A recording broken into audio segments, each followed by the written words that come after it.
add the word. Disappointing, really. I mean, look, when people talk about loyalty in boxing, I think loyalty is a very important trait in all walks of life, but I also understand that boxing is a very brutal sport with a potential short window to make money.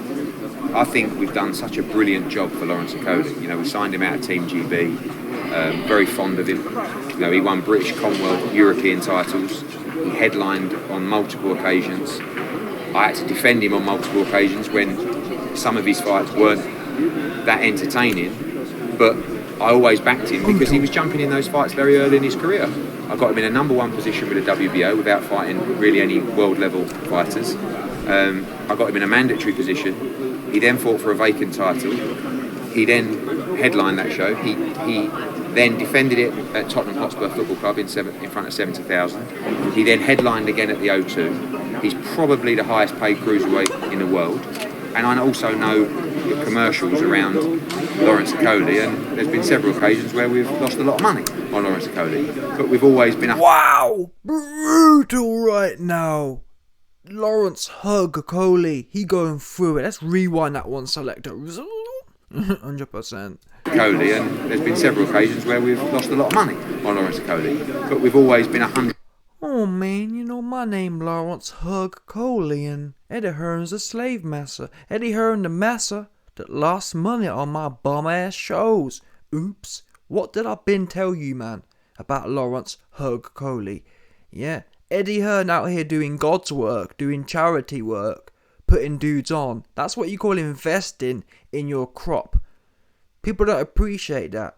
Yeah, that's an investment. The reason Eddie Hearn lost money on shows to put Lawrence Okolie on and get him out of his Mucky D's uniform was so that in the future it comes back round. And despite that, despite Eddie Hearn investing into Lawrence Okolie, as Eddie Hearn mentioned, one of the most boringest fighters of all time right now. Honestly, if you look at, especially what gets me about Lawrence Okolie, is the fact that he's got so much talent. Fair enough here, there's some dons who are long and gangly and they're useless. That's one thing. But Lawrence Okolie, he has that wilder power, but he don't ever get it off. He don't ever let his shots fly. Tell a lie, it was one fight, and that was the first fight I really saw Lawrence Okolie do anything. And that was his first fight with Shane McGuigan against Glowowski. He went in there and he's letting his shots fly. Looked amazing. Next fight though, shit the bed. No good.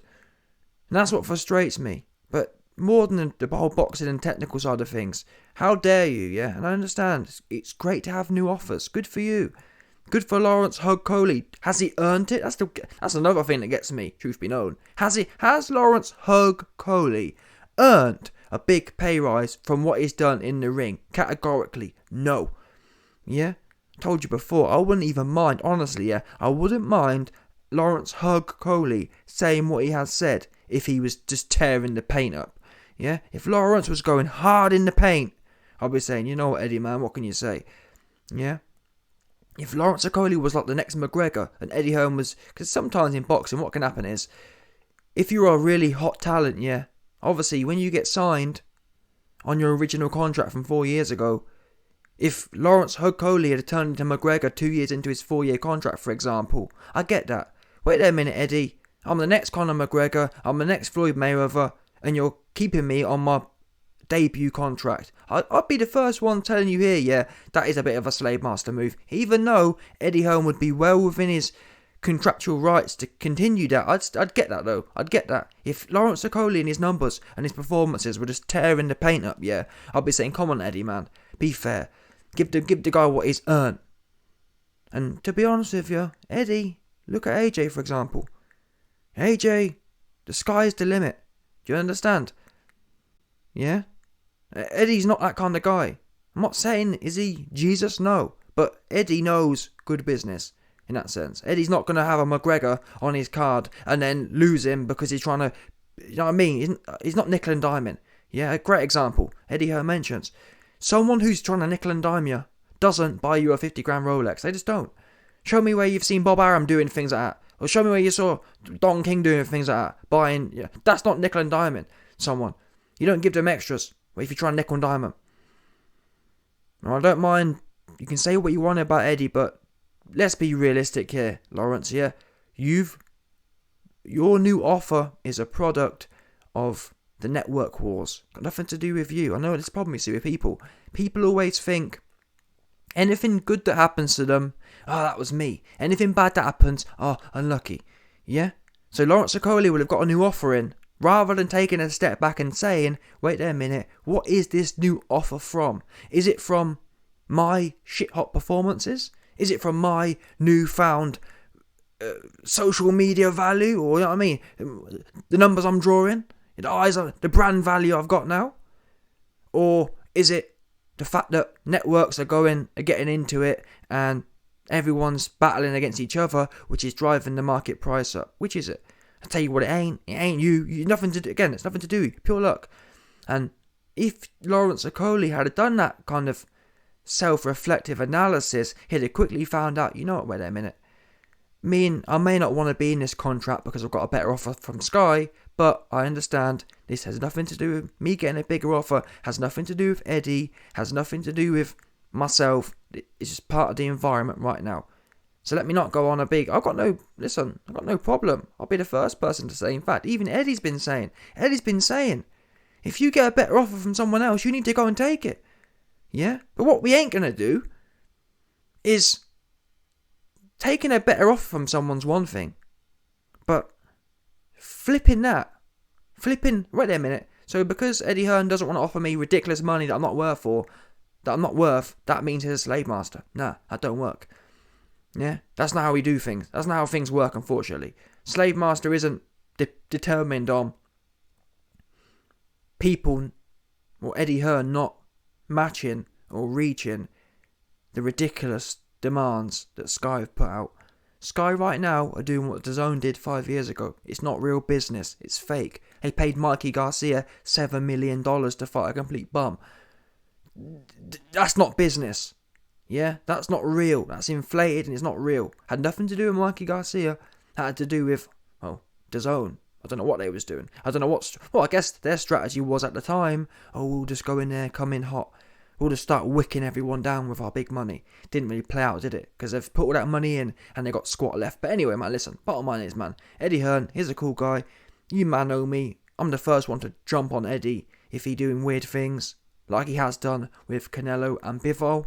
But still, in this one, Lawrence, man, sit down somewhere. What you need to do is, and this, again, the problem people today in 2022, no one wants to do any self-reflection. Everyone wants to point fingers everywhere else. What Lawrence need to do, what Lawrence need to be focusing on, is worrying about his own performances in the ring. Never mind Eddie this, Eddie that. You worry about not going 12 rounds with Euro bums. That's what you want to start. Let's start there. Yeah? Let's start there. You start knocking out Euro bums like you're supposed to do, and then we can start talking about Eddie might be this, Eddie might be that. Yeah? That's what you want to do right now. Because right now you ain't cutting it like that. Again, like I said, if you was that guy, smoking everyone's boots and super duper entertaining, I might even agree with you. Well, man, Eddie, man, Lawrence is that guy.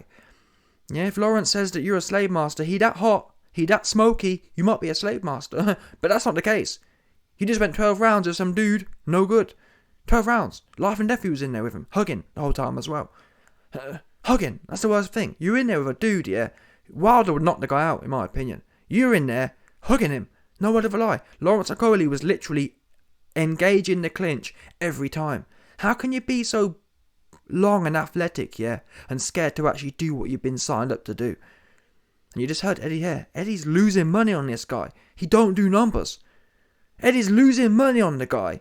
And he's got the audacity to call Eddie to slay. I'm glad Eddie aired him out as well, because there's been a lot of the Lawrence Okolie fans, pay him what he's worth. You hear a lot of that these days. Pay him what he's worth. We're hearing that with the Terence Crawford and Errol Spence thing. Them man deserve to get as much as Canelo gets. Listen, like I said, you man know I ain't best friends with Canelo at the moment, but still, what we ain't going to do is be in denial here. Canelo earns the numbers he earns because he pulls the numbers he pulls. When you can do 500, 600,000 pay-per-view buys versus a bum, you could then talk about getting paid 50 million for a fight. Yeah? Errol Spence and Terence Crawford, they're doing 300k for a big fight against Sean Porter or whatever. You're not in the same league here. Yeah? And same with this guy. Okolie, not even near their league. Okolie, I don't know what, that's the thing, I don't know what league he think he in. What league does he think he in to be sitting here talking about Eddie Hearn this, Eddie Hearn that? You ain't delivered. You haven't even done what you're supposed to do. Eddie Hearn bought your contract expecting something back. He invested in you. What have you given him back? Oh, never mind giving anything back.